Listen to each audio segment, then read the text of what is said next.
निस्वार्थ कर्म। एक बार की बात है, एक जंगल में एक संत छोटी सी कुटिया बनाकर रह रहे थे, जहाँ पर एक नदी भी थी। वे दिन भर भगवान के मंत्रों का जाप करते और जंगल में मिलने वाले फल खाकर प्रसन्न रहते थे। उनकी कुटिया के पास ही बड़े बड़े बांस के पौधे उग आए थे। संत बांस से टोकरी बनाना जानते थे।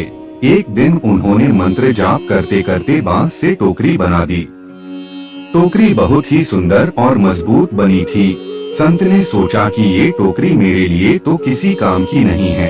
ये सोचकर उन्होंने टोकरी को नदी में बहा दिया। अब संत रोज एक टोकरी बनाते और नदी में बहा देते थे। इस काम में उन्हें आनंद मिलता था और समय भी कट जाता था। कुछ दिन तक तो ये क्रम चलता रहा। संत सोच रहे थे कि ये टोकरी किसी न किसी के काम आ जाएगी, लेकिन एक दिन संत ने सोचा कि मैं ये काम कर रहा हूँ, लेकिन इससे मुझे तो कोई लाभ नहीं हो रहा है। मुझे बिना वजह मेहनत नहीं करनी चाहिए। उन्होंने टोकरी बनाना बंद कर दिया। एक दिन वे नदी किनारे टहल रहे थे।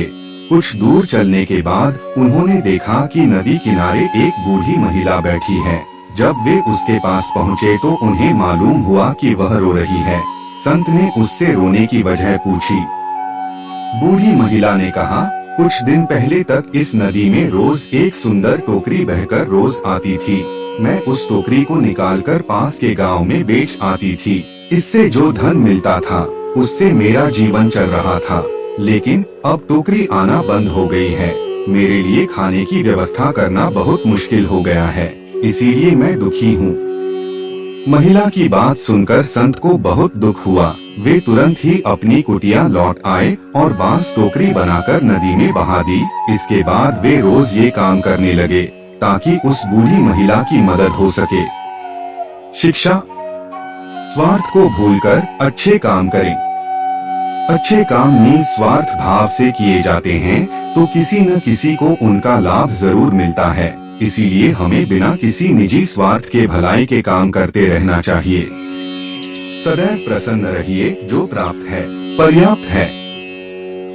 जिसका मन मस्त है उसके पास समस्त है।